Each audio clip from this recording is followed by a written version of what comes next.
Drow Ranger is one of the heroes that carried me from 3 to 4 to 5 KMR. Extremely simple, yet important to learn the positioning. In this guide, we're gonna go through everything you need to know. Let's get started.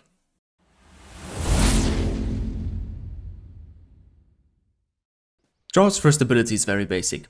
Frost arrows give you bonus damage and they slow the enemy movement speed. It's worth noticing that the frost arrows, if they are not cast on autocast, don't draw aggro on the enemies. So if you're in the laning stage, you want to constantly abuse this, since you don't draw aggro from the creeps and it's way easier to harass. It can also help you with taking last hits, but don't overextend on it. You're gonna need the mana for the laning stage in order to harass the enemy. The frost arrow slow doesn't stack, so if you have a little bit more of attack speed, use normal auto attacks between your frost arrows to save yourself mana. Although the attack damage bonus values are not displayed in the HUD, it is still considered and directly added to Draw's attack damage. The attack damage bonus values are not considered by critical strike, however it is considered by lifesteal and cleave, and it can be reduced only by flat reductions, for example damage block. With Endgame Scepters, Frost Arrows now place one Hypothermia debuff on the enemy. This debuff gets stronger when it gets refreshed with successive casts. It also works when applied with Multishot or instant attacks. The Endgame Scepter will reduce regeneration per stack by 10%, and it will have a burst radius once the enemy unit is dying of 650 and a burst damage per stack of 60. It also adds a burst movement speed slow by 40% and it lasts for 2 seconds. And it increases your bonus damage per stack by 18. Gust is a silence and a defensive pushback that you can use against the enemy. It has a travel speed of 2000 and reaches its maximum distance in 0.45 seconds. After this short animation, you push enemies back. The knockback is strongest when the distance between Drow Ranger and the enemy is 1 range, pushing the enemy 450 range away. Each additional range of distance between them affects the knockback's distance, reducing it by 0.5. It can push units over impassable terrain. It destroys trees enemies come in contact with during the knockback. It does not affect Roshan, and another fun fact is that if you have the cosmetic Dread Retribution equipped, you have a cast backswing of 0.97 extra. With the Tevil that you could get at level 15, Gust reveals invisible units. It does not reveal wards.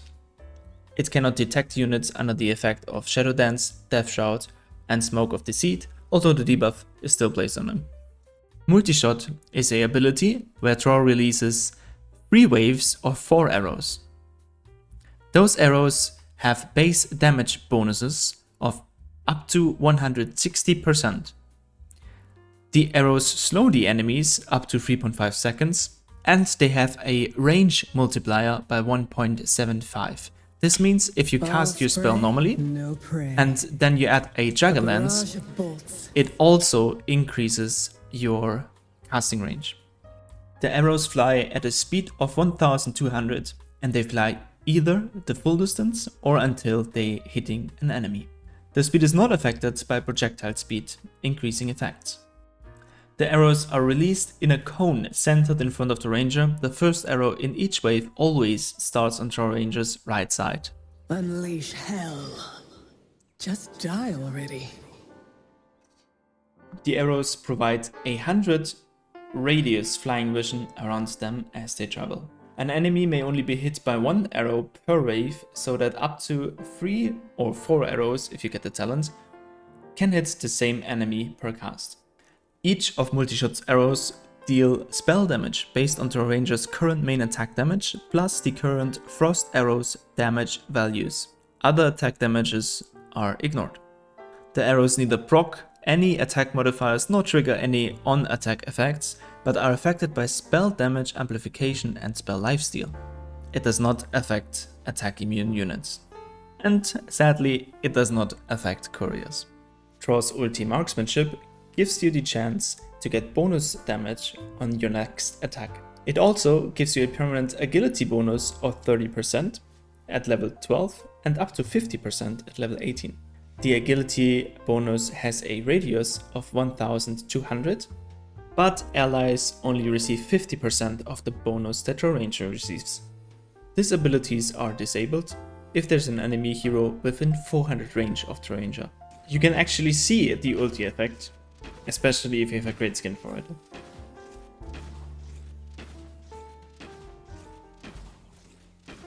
The last ability is the shard, and the shard creates a glacier beneath you that enables you to gain flying vision and also extra attack range. Notice that I cannot hit the Dawnbreaker from here, but if I use the glacier, I can hit it easily. The glacier lasts for 8 seconds and it also gives you bonus arrows per wave. I don't need to pray.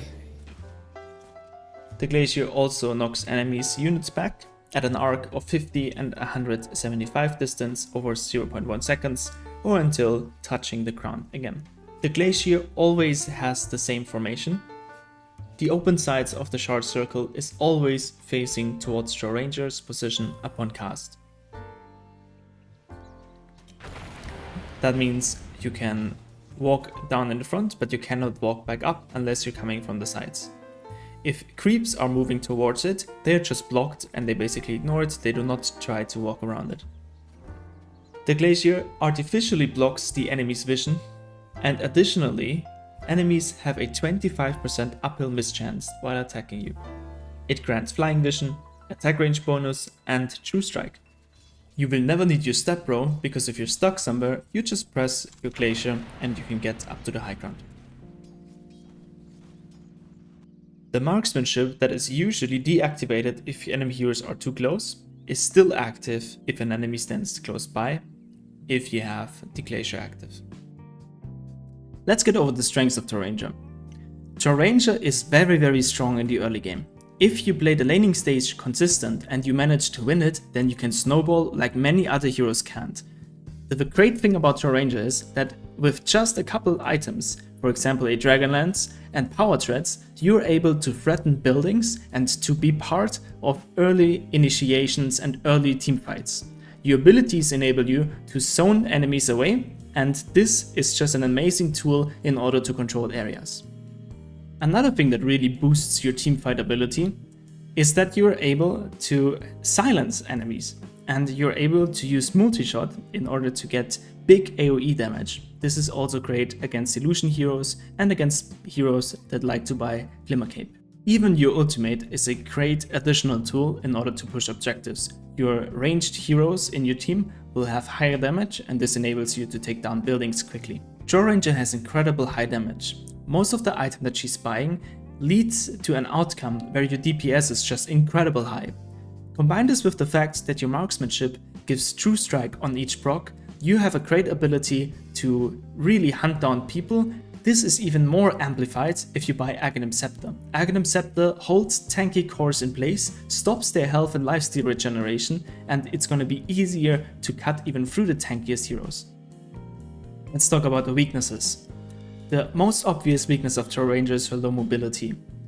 This combined with her squishiness and her low HP pool and the missing abilities to get out of difficult situations because you don't have any escape makes her really easy to gank.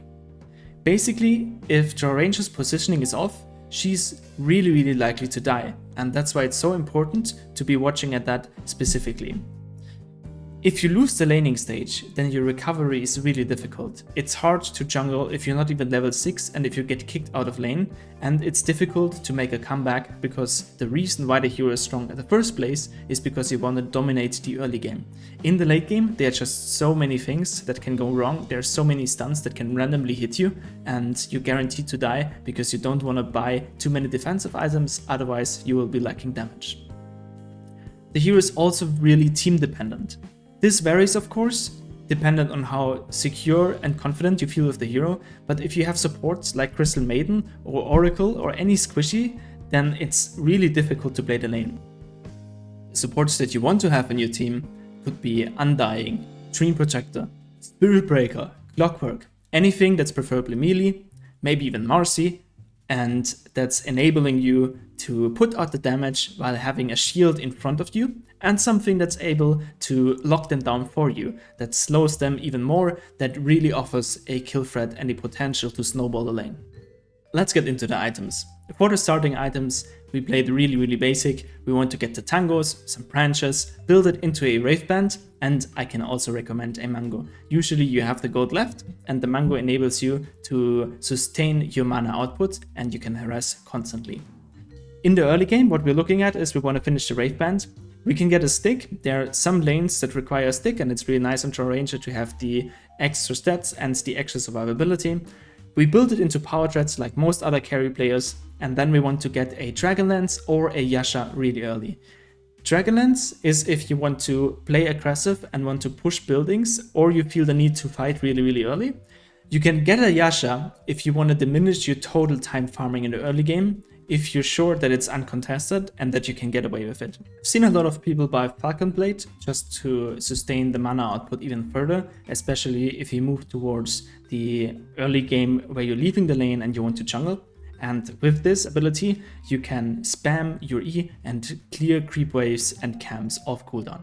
Getting into the mid and late game, you want to finish your Hurricane Pike, and then you can go either Sancho and Yasha, but preferably Manta, because you're so squishy, you want to get out of every situation that you can, you don't want to tank through it. And then we can go for BKB if we want to play more defensive, or we can go for Aghanim Scepter if we feel the need to get through the tanks, or want to extend our farming ability even further. It's also really great against illusion heroes. Butterfly is the next thing on the list. It just plays naturally along with all what Drow Ranger wants to do. You have a little bit of evasion that helps you to get through some nasty situation, and you have a lot of agility that you can share with your team, a ton of damage that comes with it, the attack speed and the damage that you get from it is just amazing. Skadi is an item that you can stack on top of all of that. If you have a Skadi and your Frost Arrow, they actually both work together, then your slow and heal reduction is just amazing. Next, we get into the Silver Edge. Silver Edge is a great tool if you play against heroes that have passives, if you need silent and quick initiations that people should be able to see. It can also be used as a defensive item, and it just combines well with your abilities because of the high attack speed and again the damage output. Finally, we can get into a Satanic, and Satanic allows you to really beef up. If you're in situations where you're playing against cores that are enabled to close the gap and that offer a long fight, for example, a Tide Hunter that's coming in with a Ravage and you're not able to BKB in time, or things that are happening, you can rely on Satanic. With the extra HP, you should be able to survive the initiation, and then you can just press a button, heal up again, and the fight basically begins from the start.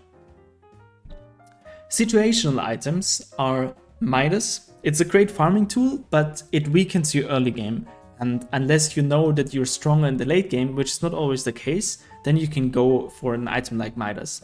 It actually fits nice because you have some extra attack speed, and levels, especially the level 15 talent, is really what Drow Ranger wants. Shard is a great option if you play against heroes like Phantom Assassin, because Shard gives True Strike, as you said before. Sancho and Yasha can be an alternative to Manta, but in many cases I feel like it's more reliable to get out of roots. If you play against heroes where you know BKB is not gonna be enough because I'm playing against Lion, Shaman and Faceless Void, then maybe Sancho and Yasha is the right item just to tank through it to get that status resistance.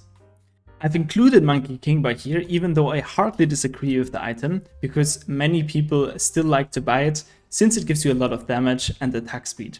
I think this item is not the best that you can buy, just because True Strike is already there in your ultimate, and you even have a talent to increase your True Strike, and you can buy a shard to get the True Strike. But if you're really out of anything else and you don't want to buy anything else and you want to stick with the Monkey King bar, be my guest. Swift Blink could be a great option if your positioning is the most important thing in the game. Blink Dagger just enables hero to be positioned better, and as Drow Ranger, where you can put out a lot of damage naturally and anyways, your positioning really matters. And in some games, it could be that Blink Dagger is the only item that enables you to really do that and to reliably win the team fights. Also, I think it's great if you're stomping the game already and you can just boost your net worth and your teamfight abilities and catch the supports in the backline. Linken's is a great item on Drow Ranger. It enables her to survive many little things, and it's just built really natural with what she wants to undo. She doesn't want to be caught, she doesn't want to be stunned, she wants to have a lot of mana and she needs some stats, and Linken's provides all of that. We're getting into the neutral items for tier 1. What we're looking for is some mana, some sustain, some stats. Basically all we want to do is we want to press our multi-shot as much as we can, and we need mana or movement speed or stats for it. For the tier 2 item, Growth Bow I think is the best one that you can get. Then the whip is really nice because you have the mana sustain and the movement speed. And the next item, the cape, also goes into the movement speed category for me. Then we could get the Vambrace or Ring of Aquila because you get the stats and mana. I think that's self-explanatory. And tier 3, we get the Elven skin, which is really cool. Some extra evasion helps, the movement speed is nice, and the attack speed that you're getting from it. Titan Sliver is really cool because your E actually works with your base damage, and if you can increase that, that's really sweet. Some lifesteal makes sense, or some extra attack range. On tier 4, again, we have attack speed and we have a silence, which is coming in really handy, and since Drow Ranger has a lot of attack speed anyways, the ability from this neutral item to give you mana burn or magic damage to the enemy, it's not mana burn, it's magic damage, enables you to put out a lot of damage, since you have such a high attack speed already. Ninja gear is nice because of the agility and the ability to smoke into areas, farm them safely, push them out, since smoke doesn't get broken if you use a spell. Spell Prism is a fun item. I just like to include it on a lot of heroes because I think Spell Prism just gives you what you want. If you have items like Manta, Hurricane Pike, BKB, you have so many active items that you can use. You can use your Gust all the time. You can run through the area without worrying about getting out of mana. I like it, you can try it. Trickster's Cloak is sweet if you feel like you're dying a lot and you need another disengage. You have invisibility and you have some magic resistance and some evasion. The Telescope is the last one in the list here. I think if you don't want to have anything else, or you feel like if only I could hit them a little bit earlier or keep them a little bit further away, and maybe you have some great teammate abilities that benefit from it, you could also go Telescope. And then finally, before we get into some replays, we go through the skill build real quick. Really basic, you want to get your Frost Arrow at level 1 and at level 3. This enables you to be aggressive on the lane and to play really dominant. At level 2 you get your Multishot to secure range creeps and harass them a little bit, and then at some point you're gonna need Gust. We want to try to push the Gust level as far out as we can, but don't be too greedy with it, because it can really make a difference between life and death and a won and a lost lane. Of course we get the ulti at level 6, and then we max out Multishot, unless you're really owning the lane and you know that you can zone the offlaner completely if you just get 3 points in Frost Arrow. Afterwards we go for the Gust, and then we get the talents. The talents are usually the same. We get the Frost Arrow damage, this adds up really nicely, and we get the Multishot cooldown. I think this is the most important talent Drow Ranger has, especially in the mid to early game. Level 20, we go for the Multishot damage. It just makes sense, we're a damage dealer and not really somebody who silences people as their core ability. And then for level 25, you actually have the choice. If you play against illusions and you have an Agam Scepter, go for the Multishot wave. If you play against heroes that have evasion, for example, or you just want to really nuke them down, you can get the 12% Marksmanship chance. And that's it. Alright, let's jump into the replay. As we can see, for the item build he went for the Magic Wand. He's playing against Night Stalker and Vengeful Spirit, and they actually use a lot of spells. And he went for the Iron Branches and delivered himself in the courier a set of tangos. So he basically has the double region, because for every single tango he can use an Iron Branch, and it helps him to trade a little bit and to sustain his mana. Once we get to the laning stage, the most important part is immediately to set the pressure. Drow Ranger needs to set the pressure with the Q. You always have to hit the enemies if you can. This is the only way you're going to survive the laning stage. If you keep the laning stage even, and you just wait until they get a couple of levels, then you're gonna fall behind, you're gonna get jumped on by a stun and a Night Stalker, and you're just dead immediately. So the laning stage is tricky, but as soon as you start trading and you realize that you can trade really positively with the Frost Arrows and don't throw aggro while doing it, then you realize it's gonna be really easy. and a lane can be winnable really quick. Seeing some more trading. Another thing that we can point out is that he has a Marcy as a support. If you play to a ranger, you want to have supports that enable you to play aggressive and that enable you to tank some damage for you. For example, if you play with a Crystal Maiden or Oracle or something like that, then you're really in trouble because they're gonna go on you and then there's no help that can be offered. But if you have an Undying, Clockwork, Marcy, anything that can stand in between you and the enemy, that's amazing. Could even be something crazy like Spirit Breaker or Tusk, just some shield that you can use for the enemies. Yeah, and as we can see, Marcy's tanking a couple of spells. He's pinging the range creeps and he's trying to time it so that it doesn't get denied.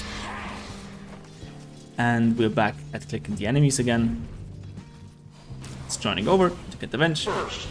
And with a nice kill, he even slows the Night Stalker here to save his Marcy. And Marcy is able to deny herself from the creeps. And as soon as there's an opportunity and the creeps are full HP and we know that there's no immediate comeback from the Vengeful Spirit, she's going on to the Night Stalker and pressing buttons aggressively. You can see the stick charge already is worth it. And look at that trade. So basically he solo zoned that Night Stalker completely. He got level 3 and he made him low, and this is the aggression we need. He's still playing aggressive, getting a couple denies, and this is actually how you secure your last hit as a Drow Ranger. I know you need to get used to the slow attack animation, but the best thing to do is to play really aggressive, and that way the enemies are not able to contest the last hits from you. Marcy is playing active, and this looks like a kill. Accurate. Enough. And all of that was possible because Drow Ranger played super aggressive in the laning stage. Now we see this continued. There's an opportunity, Marcy jumps in aggressive, immediately we start trading, then we can go to the next target, and with the items he has, he bought the power threads immediately and started with the Band of Elven to trade even more to have the extra armor and the extra damage. We can go into the game and we can finish off the kill with the multi-shot, and suddenly we have a scenario where we killed 3 people already in the laning stage and we have 25 CS and even more before the 5-minute mark.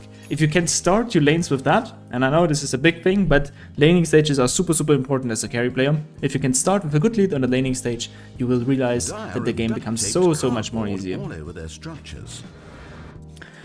If the lane looks different and it's not possible to snowball like that, or to have an active support that helps you out, or if you have a Crystal Main support and you still pick Draw, then I would recommend you to stay back as much as you can and just get your net worth, and maybe with level 6 you can start playing. Night Stalker just pulled the wave and is farming it beyond his tower because he is too afraid to step up to Drow Ranger, and this is exactly what we want to have. We want to be a scary force in the laning stage, get an early level 6 and keep putting pressure on the enemies. Now Night Stalker is back to the lane, immediately he gets harassed. And once we have a catapult, Precious bounty. we can look to pressure towers as well. Right now everybody's missing, we want to be a little bit careful. Now he sees 2 people again, so he can approach the wave.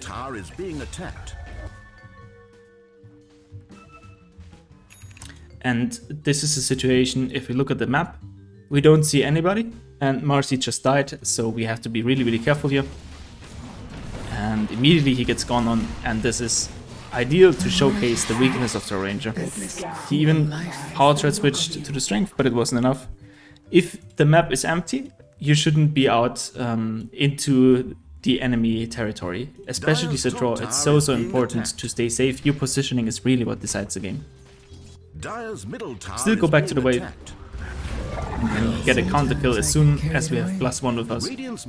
And then he's pinging the lane and he's pinging the tower. He sees that there are multiple heroes at the enemy side of the map, and he wants to take this opening and this space that he gets and translate it into an objective. Many carries are not able to do that. If you're an anti-mage or if you even a phantom assassin, I think you have better things to do and you don't want to waste your time hitting the towers. But Drow Ranger is one of the heroes that has the capability of taking towers really early on, and you definitely want to abuse this. He also went Dragonlance first This gives you the extra space between you and the enemy and some nice stats, and the opportunity to push towers even more efficient, because you have the range, you can be outside of the tower and still hit a tower. And suddenly in 9 minutes, we have 4 kills, only 1 death, we have 61 last hits, and we got a tower. What happens now is that you can control this area. You can play really active, and you want to be looking for opportunities to play with your team. The next item he gets is a defensive item that he needs. Immediately with this defensive item, you can get out of every tricky situation that you're in. If Dawnbreaker comes in, you're fine. If you get swapped, you still have a chance. You can avoid the void, and you can get away from the roll with this item. So he immediately rushes it. But now again, he sees his teammates mid lane, he sees their full HP, he sees enemy low HP, and he's looking to get active in a play. He realizes that there's a stack from the enemy, and maybe there's a chance to contest that. Farm up a little bit, and then we're gonna make our moves with strong heroes that we have. So Primal Beast was moving in the same direction, that's why he felt confident to go at that place as well. Always try to move with heroes that enable you to play. They use Troll, so we're gonna kite this a little bit, and we're just gonna see what happens. We don't want to overextend, we don't want to get in a position where we're far behind, but we can always join and snag 3 kills that are available. He's still looking to play, and he's definitely able to defend this. If there is a great position and you have high ground vision and you know that you have teammates coming back in, you can draw out the fight like this and play really active. And as a Drow Ranger, getting kills at the early level is so beneficial for you, because you're able to snowball from it. You don't really have a flash from ability other than a multi-shot, and it costs a lot of mana at the beginning, and you kind of want to wait for level 15 to really abuse it on the farming patterns. But before that, you're still really strong. Your abilities enable you to team fight efficiently and to play really aggressive. He oversteps a little bit. One of that used. That's fine. 6-2. That's an amazing score already.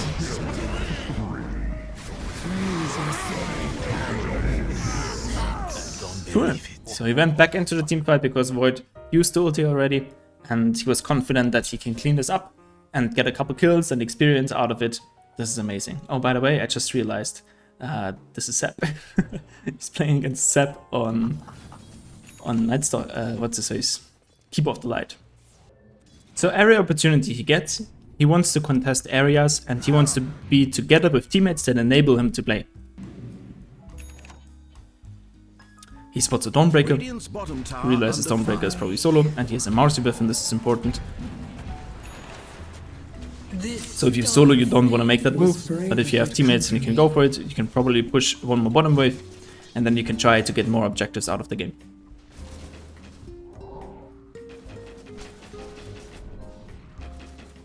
He sees the Void. Void is probably gonna have ulti, and he chooses to make an aggressive play against him. And this is absolutely beautiful. Look at that. You have one item only, basically, but still you're such a threat. Through the board, he spotted him and immediately went up and started with the silence, and this enabled the team to get the kill.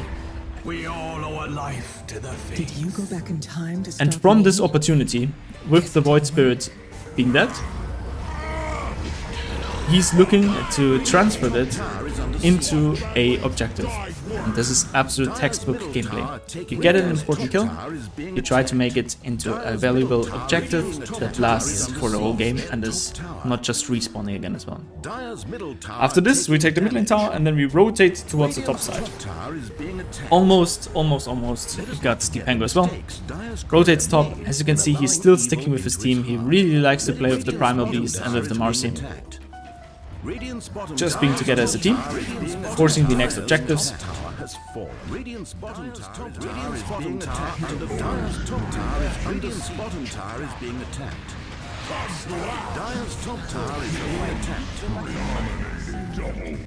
Note here that his position is always centered around vision. He's trying to play from the high ground, and he's trying not to be the first guy who goes into the fight. So he always tries to clean up and support the teammates from behind and give them assurance that the damage is there, but he doesn't want to be the first guy to initiate, unless he knows there are single targets that he needs to silence first.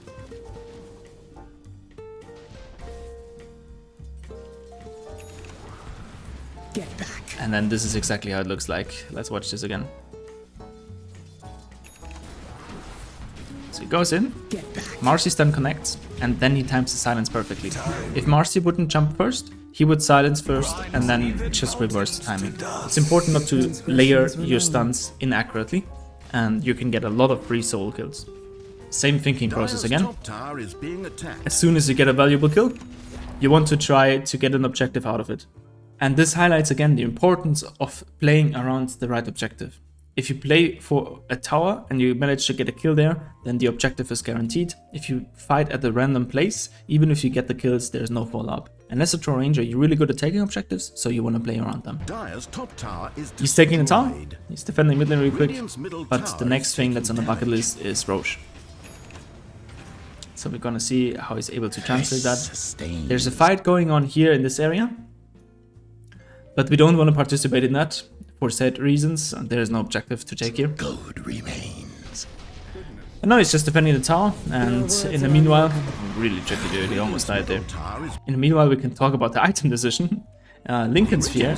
Lincoln Sphere is a nice item because it stops the Vengeful Spirit to jump at him, and it can slow down Nature's Night Stalker's chase.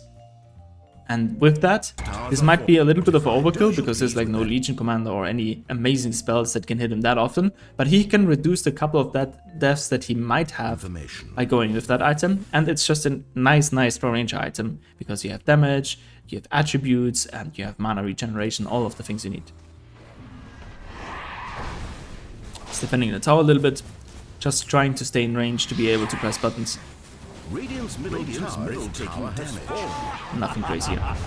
If they find opportunities to chase, he's good to go. Silence, not even necessary. Cool. And immediately we want to transfer this into something. We want to get something out of this fight, and this Roche. And I think this is what really important to say it again. Always look for the next goal that you have in mind. Always look for the next thing that you can do. After Roche, he immediately TP's top and wants to play in the enemy area, wants to get another kill, wants to play against Void. Even if he gets quoted now, it doesn't even matter. Lincoln's in action here enables his solo kill. Immediately transfers it to mid lane. Chrono was used, so he feels comfortable joining the fight. I think not. Gets a silence out and runs over them. Just runs over them. Super clean. Really amazing to watch. We have a fight again, around an objective, we get a couple kills, we can use the silence to lock him down, and we get another tower. Then if they cliff, we get the next objective, and it's such a beautiful draw game, just to see how he's focused on objectives. He's getting the momentum, he's getting the next tower, and he's probably getting high ground. Chooses to go mid first.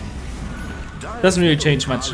And he's getting high ground with the Aegis still, and we see that his next item, Butterfly, is exactly for that. It's an amazing item to sustain a little bit through the evasion, but then to really lay down the groundwork for a lot of building damage and to get through the enemy racks really quickly.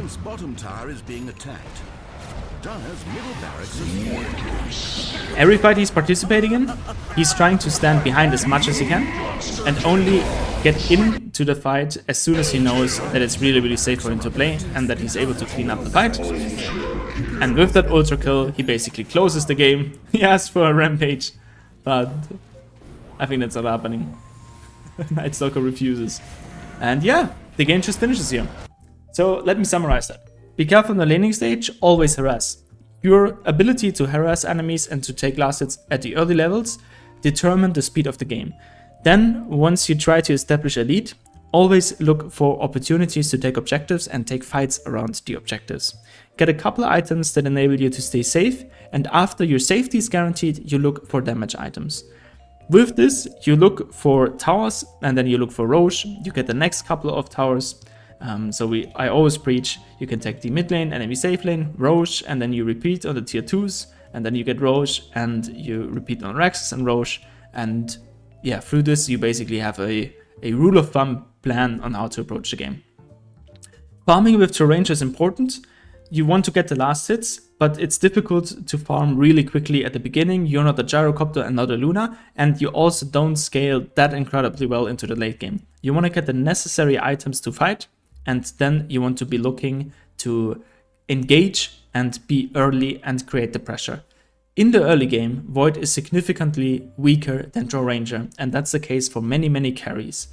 If you have a silence ready and you're able to approach objectives with your team and you stay behind them and you continuously push, then you have a beautiful draw game and you're absolutely ready to go.